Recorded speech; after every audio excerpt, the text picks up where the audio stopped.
The first thing you need to understand about Lieutenant Colonel Kai Viper Nakamura is that nobody saw her coming. Not the Taliban fighters who thought they had the high ground that scorching August morning in 2019. Not the brass who'd spent 3 years questioning whether a 5'2" Japanese-American woman belonged in the cockpit of a $30 million killing machine. And certainly not the rookie Marines pinned down in a valley that had become their tomb, watching their ammunition dwindle as the enemy closed in from 3 sides. The radio crackled to life at 8:47 hours, cutting through the chaos of automatic weapons fire and the screams of wounded men. Groundhog 6, this is Viper 1-1, inbound your position. I've got eyes on multiple muzzle flashes northwest ridgeline. Can you mark targets with smoke? The voice was calm, almost conversational, like someone ordering coffee rather than preparing to rain death from above. Staff Sergeant Marcus Tank Williams pressed his face against the rocky outcrop, sweat mixing with dust as he keyed his radio. Viper 1-1, Groundhog 6. We've been taking heavy fire for 20 minutes. Lost 2 KIA, 4 wounded. We're almost Winchester on ammo. His voice cracked slightly. At 24, Tank had seen enough combat to know when a situation was going sideways fast. Copy that, Groundhog. I'm going to need you to pop smoke on the friendly positions first. I want to make sure I know exactly where my Marines are before I start the fireworks. Tank fumbled for the smoke grenade on his vest, his hands shaking from adrenaline rather than fear. He'd called in close air support before, but something about this pilot's voice was different. Confident without being cocky, professional without being cold. He pulled the pin and tossed the canister into the center of their defensive perimeter. Purple smoke began billowing skyward, a desperate signal in the crystalline Afghan air. "Purple smoke identified," came the reply. "Now let's paint me some targets." What happened next would be dissected in flight schools for years to come, analyzed frame by frame in congressional hearings, and whispered about in every ready room from Nelly's to Al-Udeid. But for the Marines trapped in that valley, watching a single A-10 Thunderbolt II emerge from the morning haze like an avenging angel, it was simply the moment their prayers were answered by someone who'd been fighting her own battles long before she ever climbed into that cockpit. The twin engines of the Warthog howled as Kai banked hard left, beginning her first attack run. Below, Tank counted muzzle flashes and wondered who was crazy enough to fly air support missions alone. He was about to find out that crazy had nothing to do with it. This was about something much more powerful, proving that respect isn't given, it's earned one mission at a time. The morning sun caught the A-10's distinctive profile as it rolled into its attack dive, and for Tank, everything suddenly made sense. This wasn't just close air support. This was personal. He keyed his radio one more time, watching the aircraft line up with mechanical precision. Viper 1-1, you're cleared hot on the northwest ridge. Danger close, troops in contact. Roger that, Groundhog, keep your heads down. Viper's going to work. The GAU-8 Avenger cannon spoke first, its distinctive BRRRRT sound echoing off the valley walls like thunder made manifest. 30mm rounds chewed through rock and flesh with equal efficiency, silencing 3 machine gun nests in a single devastating pass. Kai pulled up sharply, banking right for her second run, already calculating angles and distances for the next target set. The Taliban fighters on the eastern ridge had made a critical error. They'd revealed their positions by firing at her aircraft during the first pass. Tank watched through his binoculars as the A-10 came around again, this time approaching from the south. The pilot's tactics were textbook perfect, using terrain masking to hide her approach until the last possible second. "Jesus," whispered Corporal Danny Chen, the squad's radio operator. "Whoever's flying that thing knows what they're doing." Groundhog 6, Viper 1-1. I'm seeing movement in the wadi to your northeast, approximately 400 meters. Looks like they're trying to flank your position. Can you confirm? Tank shifted his position, using his rifle scope to scan the dry riverbed Chen had indicated. Sure enough, He could make out the distinctive outlines of at least 6 Taliban fighters low-crawling through the sparse vegetation. Confirmed Viper. 6 to 8 personnel in the wadi, northeast of Purple Smoke. Copy, stand by for rockets. The A-10's wing-mounted Hydra 70 rockets streaked downward in pairs, their white smoke trails drawing perfect lines against the blue Afghan sky. The explosions walked along the wadi like a giant's footsteps, each detonation sending up geysers of dirt and debris. When the dust settled, the flanking movement had been permanently discouraged. Kai's voice came over the radio again, still maddeningly calm despite pulling 4GS in a climbing turn. Groundhog, I'm showing 2 remaining active positions on the northwest ridge. I'm going to make another gun run, then I need to RTB for fuel and ammunition. You should have enough breathing room to extract your wounded. Tank looked around at his Marines, most of whom were staring skyward in something approaching religious awe. In less than 10 minutes, a single pilot had turned a desperate defensive action into a tactical victory. Viper 1-1, Groundhog 6, outstanding work up there. Can I get your name for the after-action report? There was a pause, and for a moment Tank thought the radio had malfunctioned. Then the voice came back and he could hear something that might have been amusement. Tell them it was Viper. That's all they need to know. But Tank was persistent, the way good NCOs always are when something doesn't add up. Later that evening, back at Forward Operating Base Shank, he cornered Major Pete Bulldog Morrison, the air liaison officer who'd coordinated the mission. Morrison was a 20-year veteran who'd seen everything the Air Force had to offer, and he was nursing a beer with the look of a man who just witnessed something extraordinary. That pilot today, Tank said, settling onto the folding chair across from Morrison's desk. Viper 1-1, I've never seen flying like that. Who is she? Morrison's eyebrows went up. She, what makes you think it was a woman? Come on, Major, the voice for starters, plus the call saying no male pilot would choose Viper unless they were compensating for something. And the flying itself, that was surgical, precise. Different from the cowboys we usually get. Morrison took a long pull from his beer, considering. Her name's Kai Nakamura, Lieutenant Colonel if you can believe that. She's been flying A-10s for 15 years, and she's one of maybe 3 pilots in the entire Air Force who I'd trust to fly danger-close missions like the one you called in today. He paused, meeting Tank's eyes. And before you ask, yes, she's been fighting an uphill battle her entire career. Some people still think women don't belong in combat aircraft. Tank shook his head. Those people are idiots. Yeah, well, tell that to Colonel Richard Hammer Hayes. He's the wing commander over at Bagram, and he's been making Viper's life hell for the past 2 years. Keeps finding excuses to ground her, questioning her judgment calls, generally being a misogynistic ass. Morrison's voice carried the weight of frustration built up over months of watching talented officers get sidelined for the wrong reasons. The story Morrison told that evening would stick with Tank for years to come. How Kai had graduated second in her flight school class, but been assigned to transport aircraft instead of fighters. How she'd had to transfer between 3 different squadrons before finding one willing to give her a chance in the A-10. How she'd been passed over for promotion twice before finally making lieutenant colonel, despite having more combat hours than most of her male peers. What Morrison didn't tell Tank, what he didn't know, was the conversation happening at that exact moment in Colonel Hayes' office at Bagram Air Base. Hayes was reviewing the after-action reports from the day's missions when his deputy commander, Lieutenant Colonel Sarah Kim, knocked on his door. Sir, I wanted to discuss Lieutenant Colonel Nakamura's performance today. The Marines she supported have submitted a glowing report. Says she single-handedly broke up a company-sized Taliban assault. Hayes didn't look up from his paperwork. One good mission doesn't erase a pattern of questionable decision-making, Sarah. And flying solo missions without authorization is exactly the kind of cowboy behavior I won't tolerate in my wing. With respect, sir, she was authorized for that mission.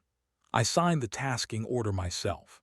and her questionable decision-making has resulted in 0 blue-on-blue incidents and a mission success rate that's higher than any other pilot in the squadron.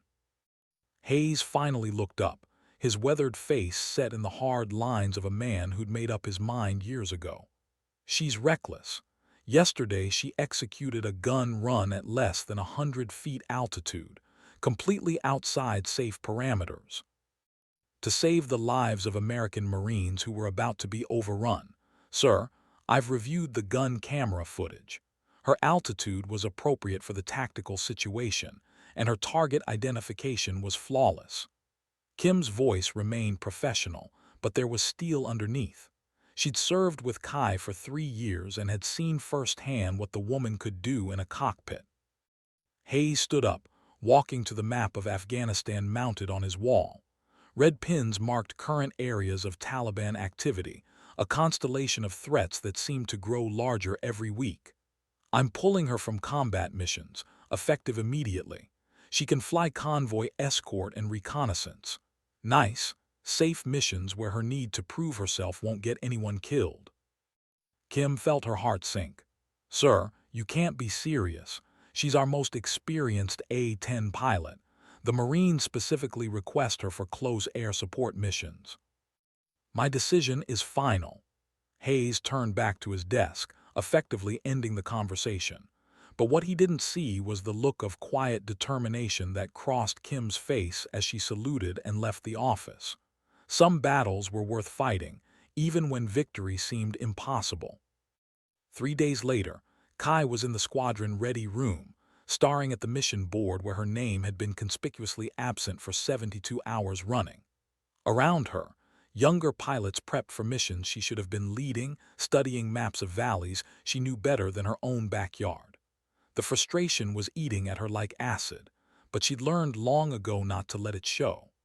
Emotional displays were just ammunition for people who already doubted she belonged. Captain Jake "Mongoose" Rodriguez approached carefully, carrying 2 cups of coffee that passed for jet fuel in the Air Force. At 28, Mongoose was young enough to be Kai's little brother, but smart enough to recognize talent when he saw it. Ma'am, I wanted to thank you for the advice you gave me last week about managing my fuel consumption during low-altitude flights. Saved my ass yesterday when I had to make 3 gun runs on a single tank. Kai accepted the coffee with a tired smile. Just remember to adjust your mixture settings when you're flying in the mountains. The altitude changes will eat your fuel faster than you think. She paused, studying the younger pilot's face. How did the mission go, the one you should have been flying with me? Mongoose's expression darkened. Honestly, ma'am, it was a cluster. Williams, you know, Ace, Williams from the 74th Squadron, he was leading the flight. Came in too high on his first pass, couldn't acquire the targets. When he finally got low enough to be effective, he was so rattled he nearly hit the Marines he was supposed to be protecting. They had to abort the mission and call in Apache gunships to finish the job. The news hit Kai like a physical blow. She'd flown with Williams before and knew his limitations.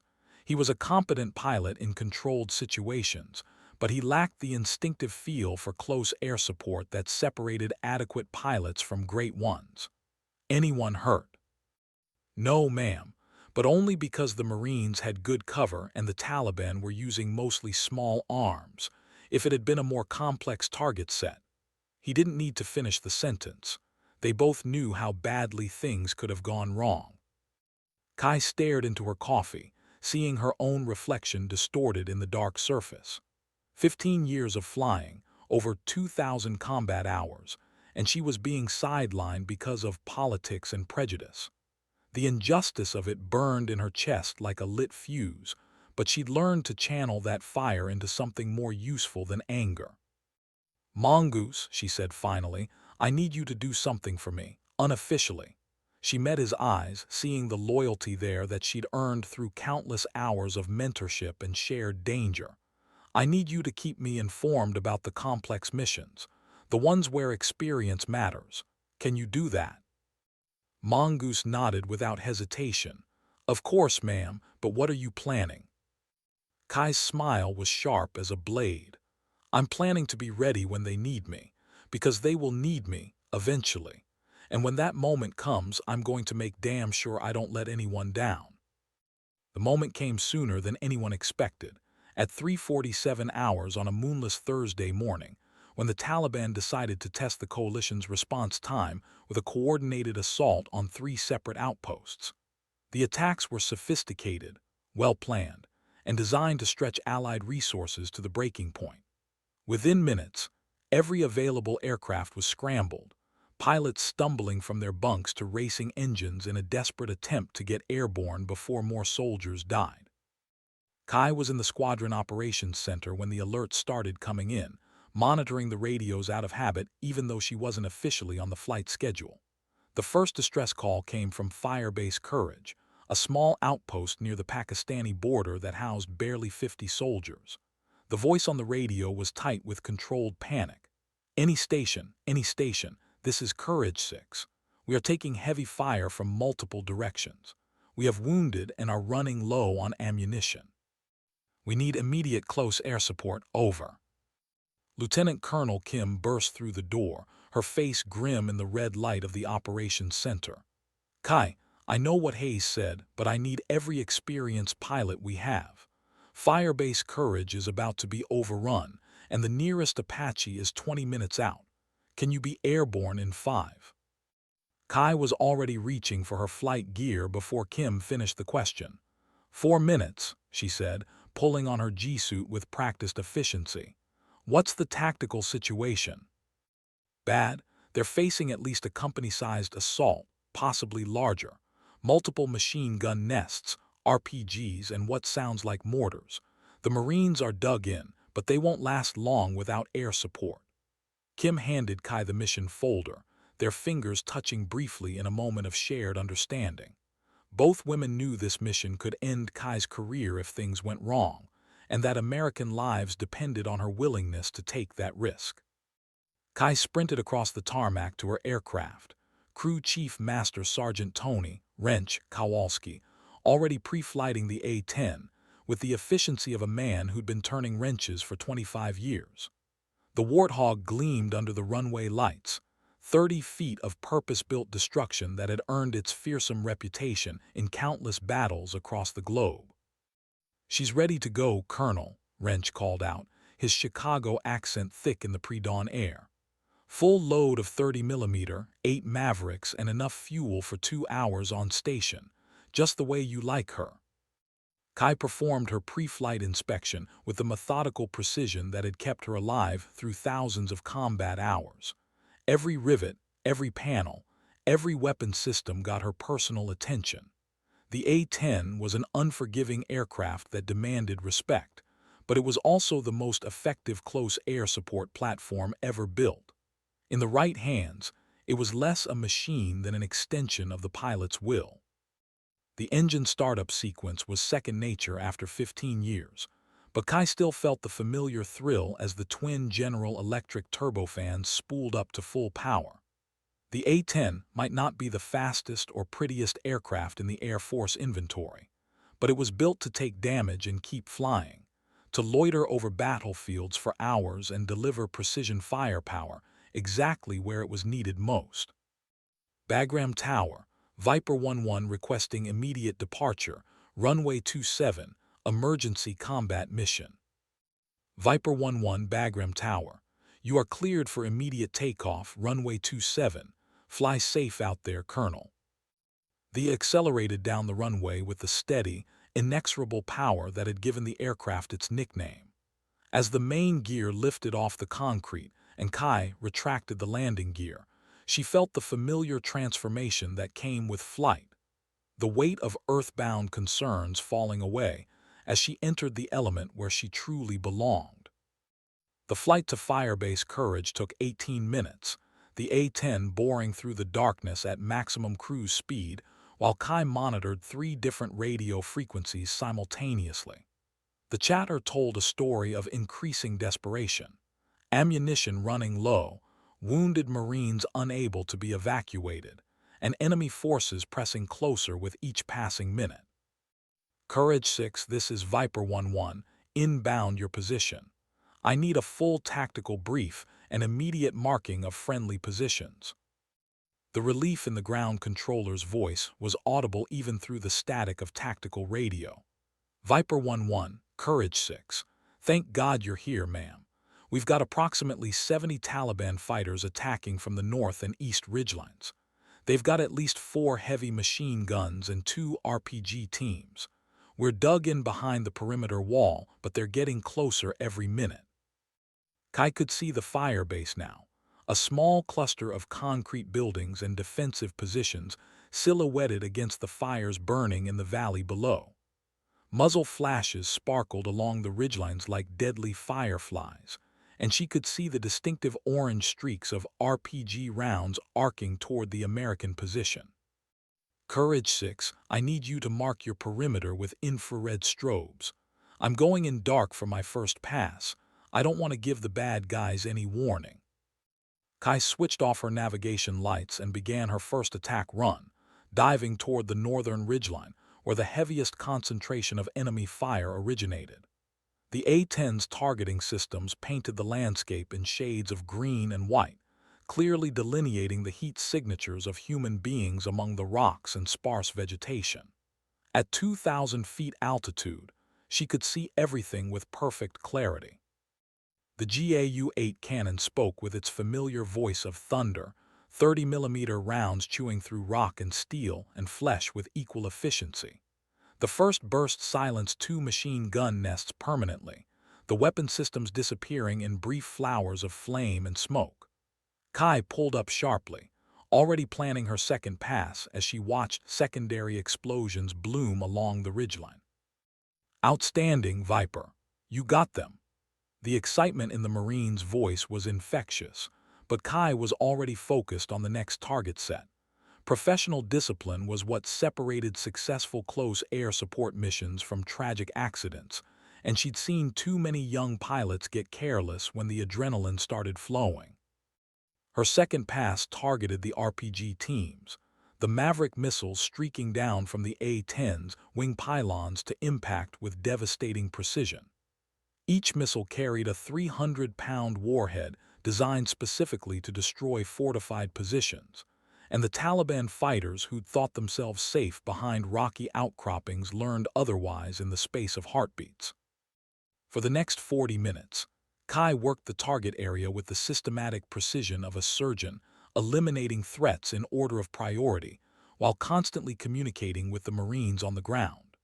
Her fuel gauge showed adequate reserves for another hour of combat operations. But more importantly, the enemy fire directed at Firebase Courage had dwindled from a devastating barrage to scattered, ineffective potshots from demoralized survivors. "Courage 6, Viper 1-1. I'm showing minimal enemy activity remaining. How's your tactical situation?" "Viper, you just saved about 50 Marines' lives.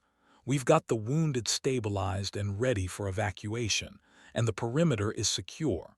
I don't know who you are, but drinks are on me when you get back to base." Kai smiled despite herself, feeling the familiar mixture of exhaustion and satisfaction that followed successful combat missions. "Just doing my job, Courage.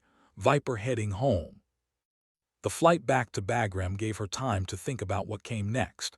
She directly violated Hayes's order confining her to non-combat missions, and there would be consequences. But as she watched the sun rise over the Hindu Kush Mountains, painting the peaks in shades of gold and crimson, she realized she didn't care. Some things were more important than career advancement or personal safety. The debriefing should have been routine, another successful close air support mission in a conflict that generated dozens of them every week. But when Kai walked into the operations center at 800 hours, she found Colonel Hayes waiting with a stack of papers and an expression that could have frozen jet fuel. "Lieutenant Colonel Nakamura," he said, his voice carrying the particular brand of cold fury that senior officers reserved for subordinates who'd crossed unforgivable lines. "You were specifically ordered to avoid combat missions. Yet I have reports that you engaged Taliban forces at Firebase Courage for over an hour last night. Care to explain?" Kai came to attention, her response prepared and precise. "Sir, I was responding to an emergency situation. American Marines were in immediate danger, and I was the only aircraft available to provide close air support. I believe the tactical situation warranted immediate action." Hayes's face reddened slightly, a warning sign that everyone in the squadron had learned to recognize.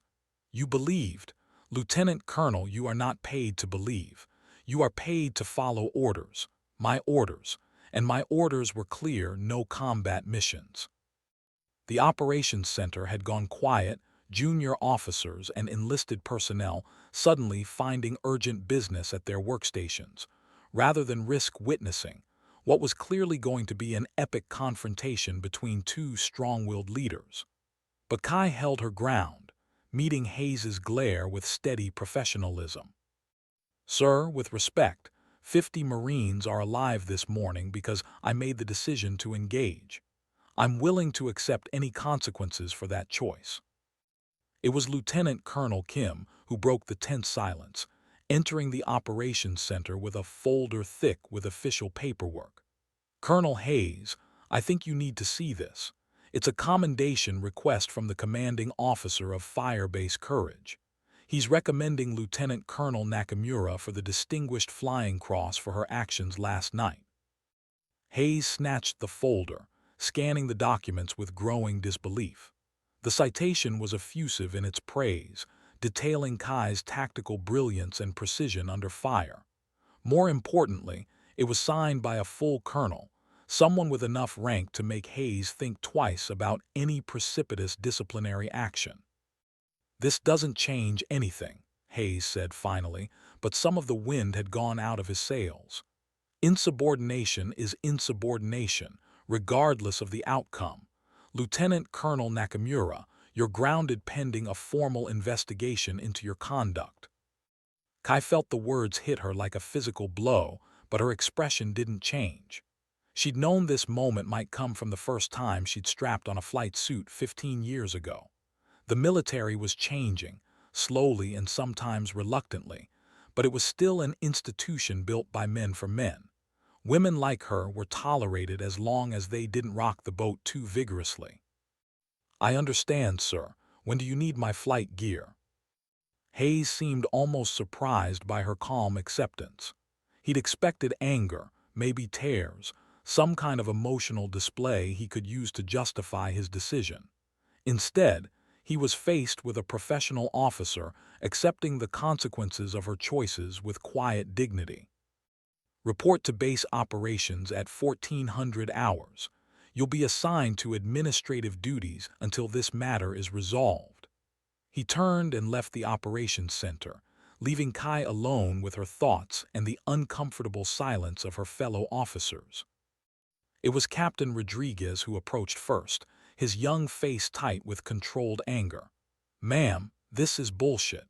Everyone knows what you did last night was exactly the right call. Those Marines would be dead without you." Kai managed a tired smile. "It's okay, Mongoose. Sometimes doing the right thing comes with a price. I knew that when I took off last night." She looked around the operations center, at the maps and mission boards and all the familiar tools of her trade. "Just promise me something. When you guys get the call for a tough mission, remember what I taught you about staying calm under fire. The Marines on the ground are counting on you to be at your best." She was halfway across the base, heading for her quarters to pack up her personal gear, when her phone rang. The number was unfamiliar, but the voice on the other end was immediately recognizable: Staff Sergeant Tank Williams, the Marine NCO she'd pulled out of that valley 3 days earlier. "Ma'am, I hope you don't mind me calling. I got your number from Major Morrison. I heard about what happened this morning, about Colonel Hayes grounding you." Tank's voice carried a mixture of anger and disbelief that mirrored what she'd seen in her fellow pilots' faces. "News travels fast," Kai said, settling onto a bench outside the base exchange.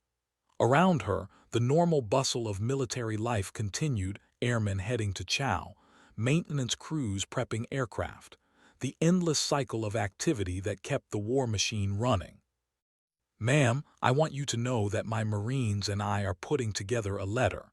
We're sending it up the chain of command, all the way to the Pentagon if we have to. What you did for us, what you've been doing for Marines all over this theater, it matters. People need to know. The emotion in Tank's voice was almost overwhelming, and Kai felt tears threatening for the first time since Hayes had delivered his verdict. Tank, you don't have to do that. This is just how things work sometimes. Politics and personalities and all the other stuff that gets in the way of the mission. With respect, ma'am, that's exactly why we have to do it. Good officers like you shouldn't be punished for saving lives. It's not right, and it's not what the Corps is about. Tank paused, and when he continued, his voice carried the weight of hard-earned experience. I've been in Afghanistan for 3 tours, ma'am. I've worked with a lot of pilots, and I've never seen anyone fly like you do. You've got a gift, and the Marine Corps needs officers like you. After Tank hung up, Kai sat on the bench for a long time, watching aircraft take off and land on the busy runways of Bagram Air Base. Somewhere up there, Marines were getting into trouble that would require the kind of precision close air support she'd spent 15 years perfecting. Other pilots would answer those calls, and most of them would do a competent job. But competent wasn't always enough when lives hung in the balance, when the difference between success and catastrophe could be measured in feet and seconds.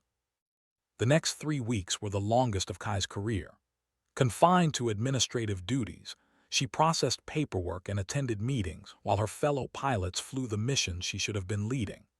The investigation into her conduct proceeded with the glacial pace that characterized all military bureaucracy, a parade of interviews and statements and formal reviews that seemed designed more to exhaust her than to determine the facts of the case.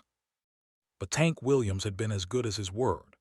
The letter he'd mentioned was just the beginning of a campaign that grew larger and more visible with each passing day. Marine units across Afghanistan began submitting statements supporting Kai's actions, detailing mission after mission where her skill and judgment had meant the difference between success and failure. The pile of testimonials on Hayes's desk grew thicker each morning, each one making his position more difficult to defend. The breakthrough came from an unexpected source.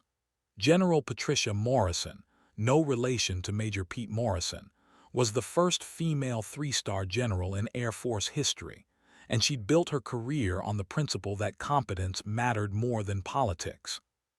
When Tank's letter reached her desk through Marine Corps channels, she made a phone call to her Air Force counterpart, General Robert Chen, asking pointed questions about why one of the most effective close air support pilots in theater was being investigated for doing her job. General Chen's call to Colonel Hayes was brief and to the point. "Dick, what the hell is going on with this Nakamura situation? I've got Marines from here to Kabul singing her praises, and you're trying to court-martial her for saving American lives." Hayes found himself in the uncomfortable position of defending the indefensible to a superior officer who'd run out of patience for bureaucratic games. "Sir, it's a matter of discipline. She directly violated my explicit orders regarding combat missions." "Your orders that contradicted established Air Force doctrine and operational necessity," Chen replied, his voice carrying the kind of edge that ended careers. "Dick, I'm going to explain this once, and then I don't want to have this conversation again. Lieutenant Colonel Nakamura is one of our most experienced A-10 pilots, and she's being wasted on administrative duties while Marines are dying for lack of adequate air support. Fix this situation, or I'll find someone who will." The call ended with a dial tone that sounded remarkably like the end of Hayes's hopes for promotion to general officer. Within 48 hours, the investigation into Kai's conduct was officially closed with a finding of actions justified by tactical necessity. Her flight status was restored, and she was assigned to lead the squadron's most challenging close air support missions. Hayes delivered the news with all the enthusiasm of a man announcing his own execution. "Lieutenant Colonel Nakamura, you're cleared to return to flight status effective immediately. Your first mission brief is at 1400 hours." He paused, perhaps hopping for some acknowledgement of his authority, but Kai's expression remained professionally neutral. "Thank you, sir. I won't let the squadron down." As she turned to leave, Hayes called out one final time. "Nakamura, don't think this changes anything between us. I still believe you're a liability waiting to happen." Kai turned back, meeting his eyes with the steady gaze of someone who'd been tested by fire and emerged stronger. "Sir, I respect your opinion, but with respect, the Marines I fly for are the only judges who matter to me, and they seem to think I'm doing just fine." The mission that afternoon was a routine patrol along the Pakistani border, the kind of milk run that squadron commanders used to ease pilots back into combat operations after extended ground time. But as Kai completed her pre-flight inspection and strapped herself into the familiar cockpit of her A-10, she felt the same surge of anticipation that had carried her through 15 years of military aviation. This was where she belonged, not in staff meetings or administrative offices, but here in the three-dimensional chess game of aerial combat, where split-second decisions and hard-earned experience separated the living from the dead.